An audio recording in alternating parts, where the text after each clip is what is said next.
አዲስ ናቸው እየተባሉ ወደ ኢትዮጵያ የሚገቡ መኪኖች አዲስ አለመሆናቸው ተገለጸ። ዝርዝሩን በአጭሩ ልንገራችሁ። መንግስት በኤሌክትሪክ መኪና አስመጪዎች ላይ የቁጥጥር መስመር እየዘረጋ እንደሆነ ተሰማ።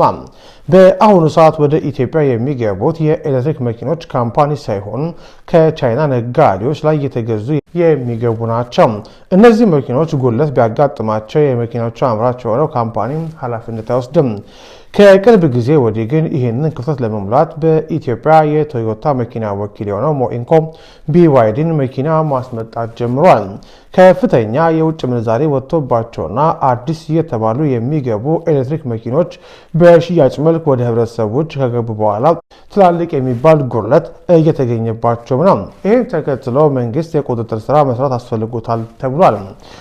የቁጥጥር መስመሩ ከፍተኛ የዋጋ ንረት የሚፈጥሩና ከደረጃ በታች የሆኑ የኤሌክትሪክ መኪና የሚያስመጡት ላይ የሚያተኩር እንደሆነ ዘሀበሻ ሰምተዋል።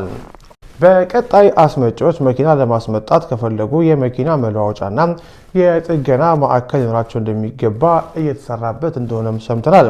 ከዚህ ጎን ለጎን ከሰሞኑ በኤሌክትሪክ መኪና ላይ የተፈጠረውን አርቲፊሻል የዋጋ ጭማሪም መንግስት እየመረመረውና ይህንን ባደረጉ የመኪና መሸጫ ሱቆች ላይ የልየታ ስራ እየተሰራ እንደሆነና የልየታ ስራውን ተከትሎም የማያዳግም እርምጃ ሊወሰድ እንደሆነ ከውስጥ ምንጮች ሰምተናል። መንግስት በእስካሁን የዋጋ ቁጥጥር ላይ ጥፋተኛ ናቸው ያላቸውን የሸቀጣሸቀጥና የምግብ ፍጆታ የሚሸጡ ነጋዴዎችና ድርጅቶች ላይ የንግድ ፍቃድ የመሰረዝና ሱቅ የማሸግ እርምጃ ሲወስድ እንደነበር የሚታወቅ ሲሆን በቀጣይ ቁጥጥሩን ከፍ በማድረግ ወደ መኪና ሻጮች ፊቱን እያዞረ ይገኛል ተብሏል።